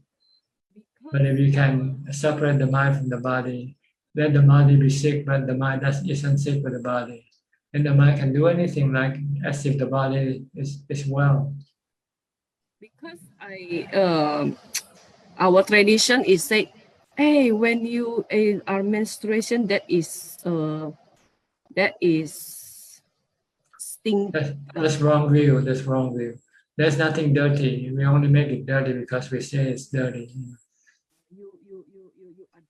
What's dirty with blood? Blood in your body. You have so many blood in your body. What about the little blood that comes out of your body? What's so dirty about it? What about the rest of the blood inside your body? Think sensibly, okay? Don't follow the delusional thought of people. Yeah, they say, hey, the Deva will get angry with you if you do that. I know. Yeah, it's just all delusional thought. No basis of truth from what they say or they believe. And when I go to emptiness, Ajahn, what should I do here? Stay empty. Stay there for as long as possible because it's a good place for the mind. It's like when you go to sleep, you want to sleep as long as possible, right? To rest your body. This is sleep, all right? But my head are not like this, just still empty. I'm not saying you sleep, I'm just giving you an example. Like when your body sleep, you want it to sleep for as long as possible because it's good for the body. The body wants to rest. Same way with the mind. When the mind enters into emptiness, you want to keep it there for as long as possible. I mean, emptiness is, I have no talk, I have nothing, but I still hearing. I still know. That is not empty. Then it's not empty. When empty, there's nothing at all. No talk, no talk. No talk, no sound, nothing. Just knowing. All we have left is knowing, and ubekkha, and happiness. And I have a family which is, he said that when he meditate, he don't hear anything. People speaking loud, he don't hear. The children playing around, he don't hear. What is that condition, Ajahn? Is that jhana? You have to ask him, don't ask me. I don't know. Okay. I don't want to guess his condition. That is jhana. All right? Okay, maybe some other people want to ask some more questions. Anybody? Nobody? Okay, 3 and check. Ajahn, just now you talk. Somebody asked you about being sotapan, like a lay person who's married can be sotapan. It's kind of hard for me to comprehend because the way you describe it sounds like you have to live almost like maybe like a monk, even though you have a family, like because you need a lot of time to practice like samadhi, and then like I just find it like, or maybe probably because of the previous life already have samadhi. Or... That's right. Probably previous life they already have samadhi, but they had no wisdom, so they got married. But then they still have this samadhi. So one day they read the teaching of the Buddha, and they have enough samadhi to contemplate on the 5 khandha, and they can then let go of their attachment to the 5 khandha. You need to have samadhi in order to, before you can go to wisdom. Otherwise, you then might have to take leave from your family from time to time, like go to a meditation retreat, 7 days or 15 days, or for some people, like 3 months during the rain residence. Then they can then develop jhana, develop samadhi, and maybe even become enlightened, and then can still come back to the family. Oh, okay. Not unless he or she wants to go higher, then he might not come back to the family. When he or she can get rid of the sexual desire, and then he or she doesn't see the need for a family anymore. If he or she comes back, it's just a matter of out of courtesy or out of duty. Okay, yeah. You still have to look after your family, support your family, so you have to come back. But you might ask permission that can you not come back forever if you want to go live alone now because you have no need for family anymore. And you have the price for them. You give up all your money, your all possession. All you want is yourself, freedom to be alone. And if you have lots of money, I think they will be happy to have. They don't care about you. What they really need is your money. They can always find somebody else to replace you. It's like winning the lottery. Yeah, it's the money that they need, not you really. You're the breadwinner, so they need you. So, can one achieve jhana in this lifetime? Yes, you can develop mindfulness. Yeah. That's all you need is have mindfulness, continuous mindfulness. Sit down and watch your breath for 5 minutes and not thinking about anything at all. Then you can enter jhana right away. Can you do that?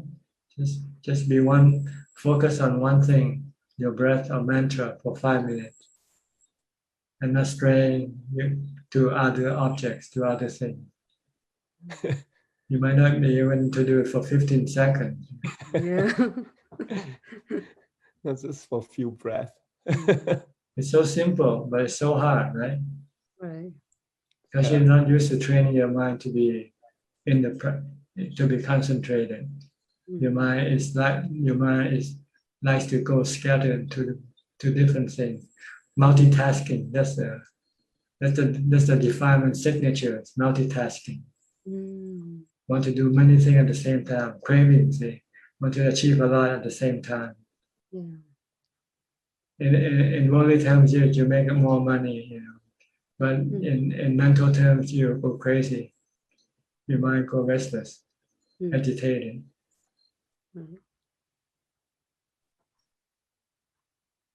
Yeah. Even though it's difficult, but you give us a lot of encouragement and a lot of motivation. So I don't know how much encouragement you need. This is almost 1 year already. As much as a lot, Ajahn, a lot. but still, I think still so precious for me. Yeah, I know. Yeah, you've been very I think what is blocking you is your current commitment that you cannot somehow terminate. Yeah. So But this, I think this you give current it a commitment is the one that blocking your path to enlightenment, to advance in your practice. You give a very good pointer, like to go to a monastery like from time to time. I think that's the direction. Even that is almost impossible. Right now. Yeah. But improving, Ajahn. Mm. For the past years, like since you teach us about mindfulness. So it's a blessing to be single. Yeah. Unhindered and unattached to anything. It's wisdom, I think, to stay single. It's not wise to get married. Yeah. Okay, anybody else would like to ask any question? Yes, Anura.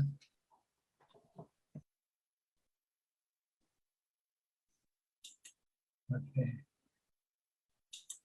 Can you hear me? Yes, can hear you now. Yeah, just to clarify a term that I came across when reading Forest Tradition book. It's a kowat. What does it mean? Kowat means the chores that you have to do of a monk. Chores or duties of the monk, like sweeping, going on arms round, and do everything that the monk has to do is called kowat. Kowat patibat. They usually come together. Kowat is the routine. Patibat is the practice. So you have to do a lot of kowat. Like in the morning, you have to get up, go to the sala to prepare the sala for the meal in the morning. Then go out to the village to collect food. This is called kowat. In the afternoon, you have to sweep the temple ground. This is kowat. So it depends on each monastery what you have to do. And then patibat is to do your own practice of meditation, walking and sitting meditation. Yeah. No, the two terms come together, kowat patibat. Okay. The patipada is in Patibat English is is Dhamma practice. Dhamma practice. Yeah. Okay. Kowat are the chores or the duties of a monk that it has to do with maintaining the life, his life, like going on alms round and keeping the monastery clean, and it's a kowat that a monk has to do. So with the forest tradition, they are very strict with the kowat, and they don't give it any excuse not to do, because the defilement, the laziness wants to always discourage you from doing the kowat, doing your chores. If you give in to the laziness, then this will interrupt your Dhamma practice also, and you start to become lazy in your practice, your Dhamma practice. So before you can allow the laziness to enter the Dhamma practice, you don't allow it to enter your kowat, your routine, your duty. You have to be faithful to your duty, not going on arms round. In Thailand, the monks has been spoiled because lay people come to the monastery to give food. So if they don't feel like going on arms round, they can skip. But with the forest tradition, they don't want to skip this principle kowat, which is going on arms round. Ajahn, even when during his last days, he could go walk all the way to the village for arms round. He walked halfway, and the villagers come to give food halfway between the monastery and the village. And when he could walk halfway, he walked to the gate of the monastery.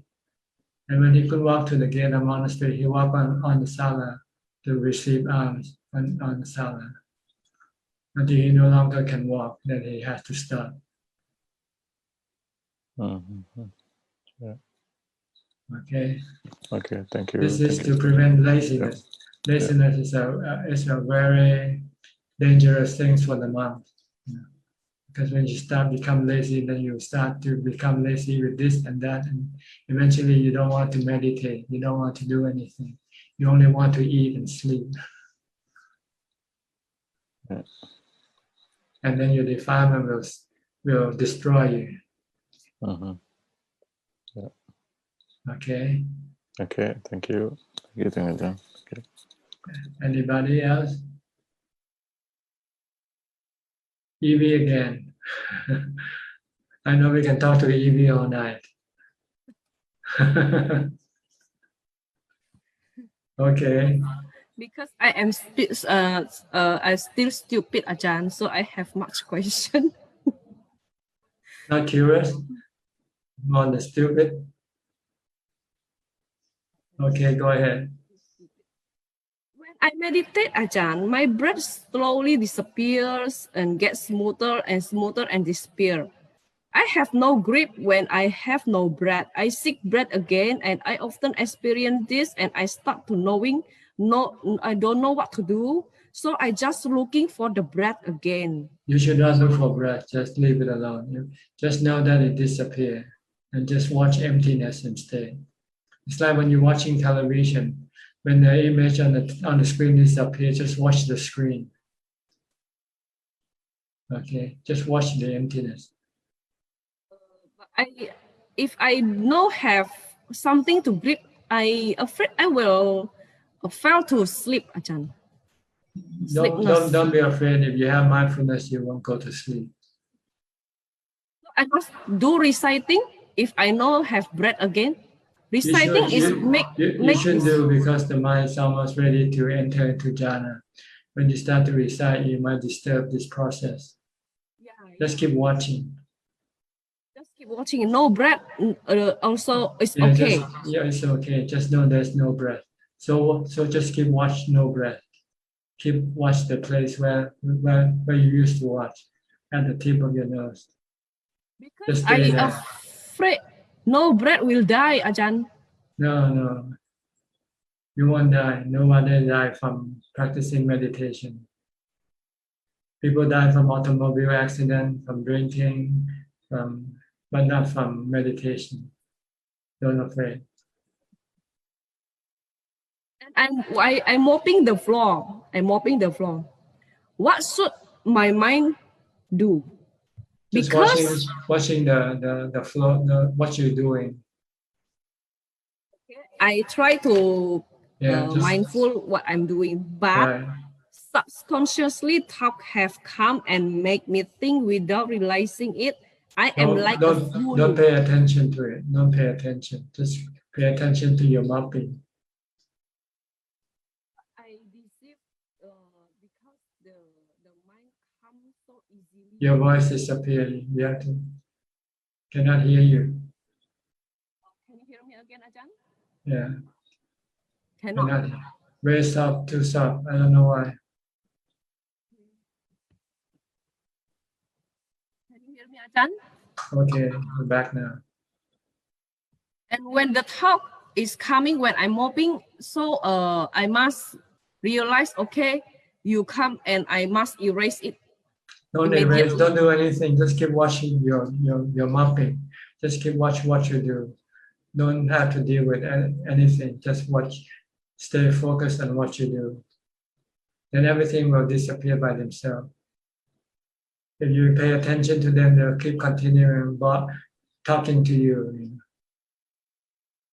Realize myself, okay, the thought, please, you come, you go out, don't disturb me. Don't talk to, not even that, just keep on mopping, just keep on watching mopping. Pretend as if you didn't hear anything. Yeah, we'll try tomorrow. I don't know why when you speak far away from the screen, cannot hear you. Like right now, I cannot hear your voice. But I have no question again, Ajahn. Okay, now I can hear you. Maybe something wrong with your audio. It's impermanent, I guess. I need to come and go. Okay, anybody else?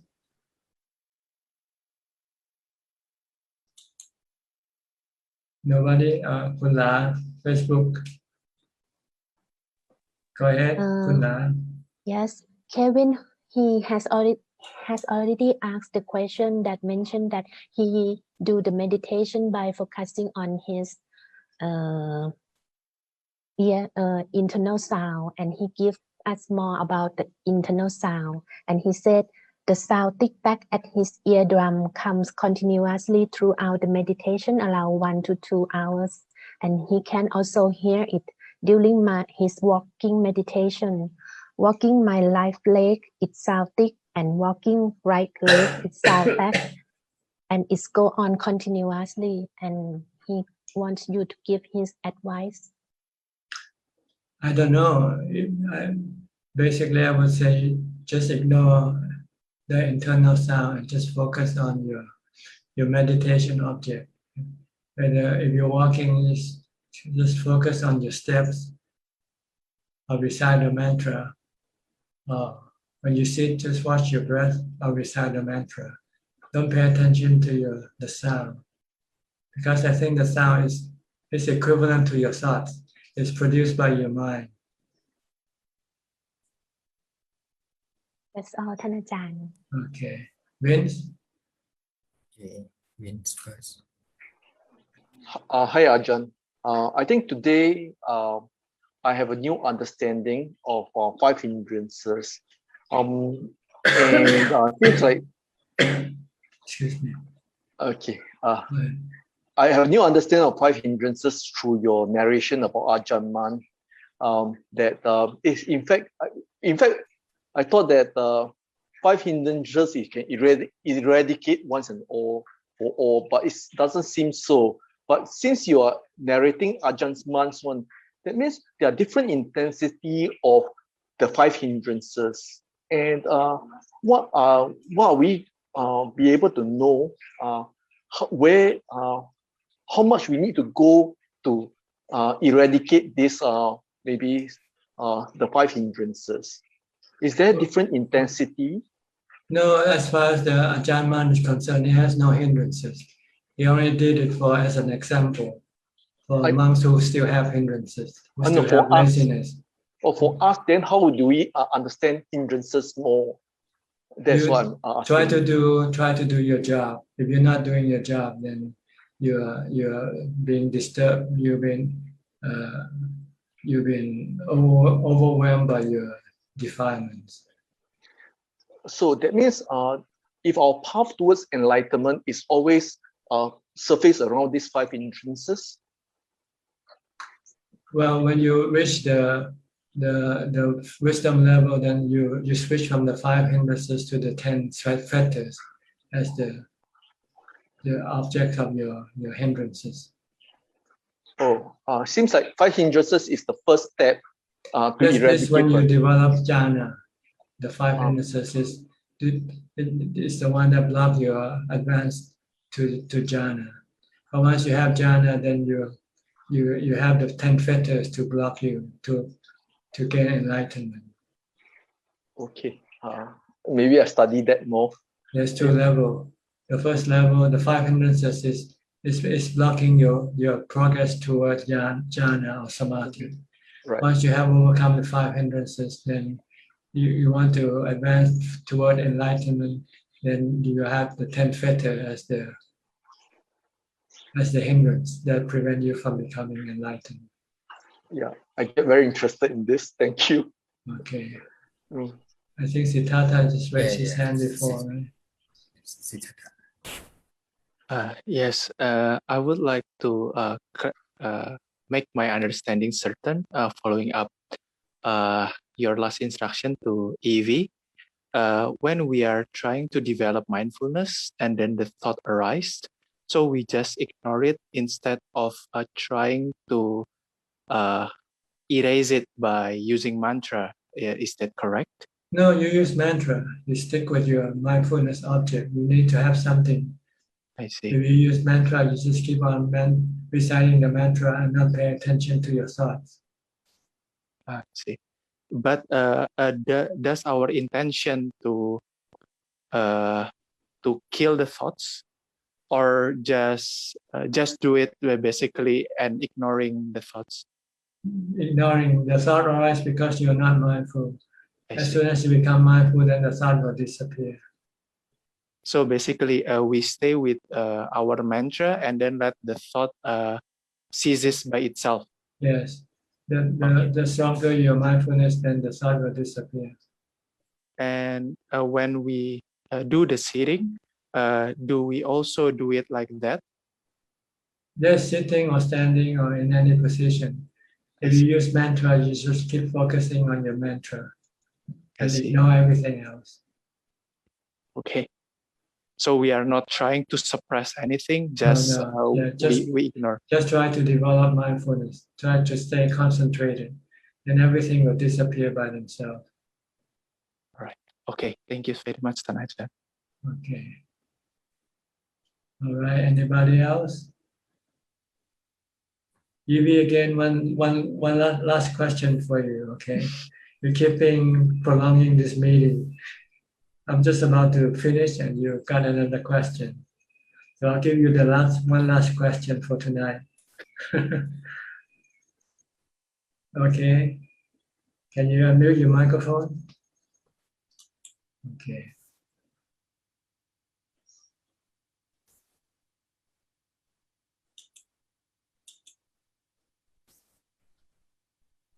You cannot unmute your microphone. We lost her. She disappeared from the screen. We lost her already. Okay. William. Hello, William. From London? Oh, no. I forgot where. From England, I know for sure. From England. William, can you hear me? Can you unmute your microphone? I asked him to unmute. Can you hear us, William? I think he has a problem with. Okay. Can you hear us? Sorry, just a minute. Okay. It's halfway through Zoom before I've kind of quite that's what they were. Can you speak louder? Hi, Bunty. Thanks very much for inviting me. Can I come back later? Well, we were about to finish with the meeting tonight. Yes, So okay. If you come back, you might not find us here. I send you my veneration. Thank you very much, Bunty. I'll speak to you later. Okay, sorry. Thank you, sir. All right. Okay, I think it's about time for us to call this meeting to an end. It's about 2 hours and 13 minutes, 14 minutes, I think, which is about the right time. Thank you very much for your participation. I hope this meeting will benefit you somewhat and help you advance in your practice. In the meantime, stay safe, stay mindful, and keep on practicing. And I'll see you again next week. Goodbye for now. สาธุเจ้าค่ะ Thank you, Tanajan. Great meeting. Thank you, everyone. Bye. Thank you, everybody. Good night, everyone. Bye. Bye. Bye. Thank you. Thank you, Bunty. Bye bye. Okay, Bunty.